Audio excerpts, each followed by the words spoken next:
अस्सलाम वालेकुम, मेरा नाम डॉक्टर लीना बशीर है। मैं कंसल्टेंट गायनेकोलॉजिस्ट और इनफर्टिलिटी स्पेशलिस्ट हूँ और हमेशा की तरह मैं आज भी आपके लिए एक बहुत ही इन्फॉर्मेटिव वीडियो लेकर आई हूँ।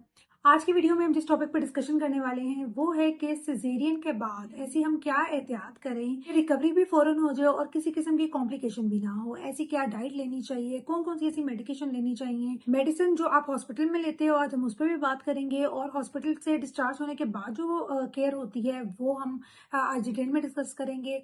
तो प्लीज़ वीडियो को एंड तक देखिएगा क्योंकि एंड में आपको काफ़ी चीज़ें क्लियर हो जाएंगी। और अगर आपने अभी तक चैनल को सब्सक्राइब नहीं किया तो चैनल को सब्सक्राइब भी करें, इसको आगे शेयर भी करें ताकि मैं वक्तन पर वक्तन आपके लिए इस तरह की इन्फॉर्मेटिव वीडियोस लाती रहूँ।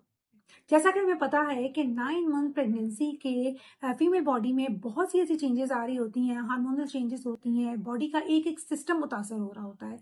तो डिलीवरी के बाद चाहे वो नॉर्मल डिलीवरी हो या सिजेरियन हो, उसके बाद वो सारी चीज़ें अपनी जगह पर अपनी रूटीन में वापस आ रही होती हैं। वो सारा हीलिंग प्रोसेस सिर्फ वूंड का नहीं होता, यानी कि जो जख्म होता है सिर्फ उसको हील होना ज़रूरी नहीं होता, बल्कि आपकी पूरी बॉडी हील हो रही होती है। पहले हम बात करते हैं कि पेशेंट अगर हॉस्पिटल में है, उसका सिजेरियन हो गया है, तो उसके फौरन बाद उसने क्या केयर करनी है।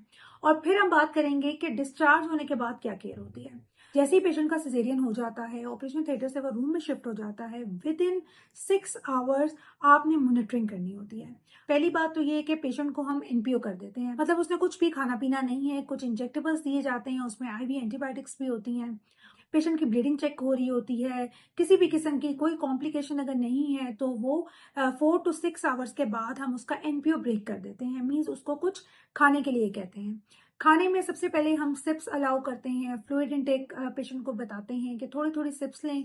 उसके बाद आपने यखनी लेनी है और फिर सॉफ्ट डाइट हम स्टार्ट करा देते हैं।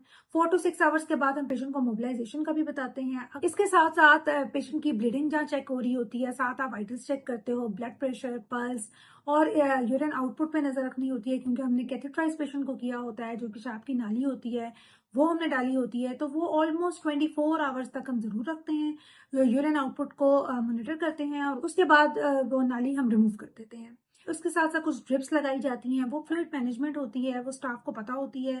प्रॉपर मॉनिटरिंग शीट बनाई जाती है जिसमें vitals, PV bleeding, urine output और वूंड को देखा जाता है। किसी भी किस्म का एब्डोमिनल डिस्टेंशन या कोई भी एक्टिव कंप्लेंट पेशेंट को होगी तो वो हमने लिखनी होती है। पेशेंट को पेन फ्री रखना होता है, कोई पेन किलर हम लगा देते हैं। तो इस तरह की मॉनिटरिंग आपने फर्स्ट 24 आवर्स में तो जरूर करनी होती है। मैक्सिमम एक दिन हम पेशेंट को रखते हैं, अगर तो सारी चीजें नॉर्मल हो गई हैं, पेशेंट मोबिलाइज हो गया है, कैथेटर भी रिमूव हो गया है और उसने यूरिन पास कर लिया है और कोई एक्टिव कंप्लेंट नहीं है पेशेंट की, तो हम उसको डिस्चार्ज कर देते हैं। अभी तक तो पेशेंट हॉस्पिटल में रहता है, पेशेंट डॉक्टर और स्टाफ की निगरानी में होते हैं, तो पेशेंट कोई भी प्रॉब्लम होती है तो फौरन हमारे साथ डिस्कस करते हैं। लेकिन प्रॉब्लम वहां आती है जब पेशेंट को हम डिस्चार्ज कर देते हैं, क्योंकि जो इंस्ट्रक्शंस और जो हदायत हम पेशेंट को डिस्चार्ज पे लिखते हैं या बताते हैं वो अक्सर औकात पेशेंट उसको फॉलो नहीं करते, जिसकी वजह से मल्टीपल कॉम्प्लिकेशंस हो जाती हैं। कॉम्प्लिकेशंस में वुंड इन्फेक्शंस हो जाते हैं और पेशेंट को एब्डोमिनल डिस्टेंशन हो जाएगी, कॉन्स्टिपेशन स्टार्ट हो जाती है, मैदे के मसले और फीडिंग का पेशेंट को नहीं समझ आ रहा होता कि बेबी को फीड किस तरह कराना है। तो इस तरह की बहुत से प्रॉब्लम्स होती हैं कि अगर पेशेंट उन हदायत को नहीं सही तरीके से फॉलो करते तो वो पेशेंट फेस कर सकता है, क्योंकि उस दौरान आपने अपनी डाइट पे फोकस रखना होता है। आपको मल्टीपल मेडिसिन दी जाती हैं जिसमें एंटीबायोटिक्स होती हैं, वो बहुत ही इंपॉर्टेंट होती हैं, वो मिस नहीं करनी होती।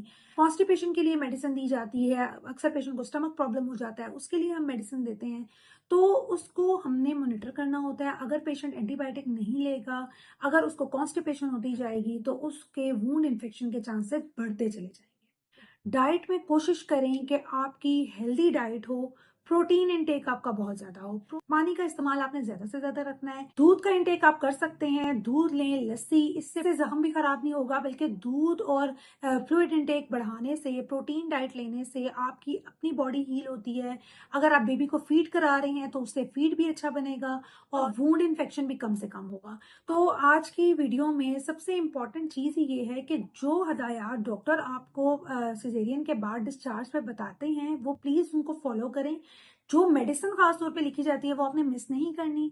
आपने हेल्दी डाइट लेनी है क्योंकि आप एक बहुत बड़े ट्रॉमा से गुजरे होते हैं जिसको रिकवर करना बहुत ही ज़रूरी होता है। आई होप इस वीडियो में आपको क्लियर हो गया होगा कि सिज़ेरियन के बाद की केयर क्या होती है, हॉस्पिटल में रहकर और हॉस्पिटल से डिस्चार्ज होने के बाद।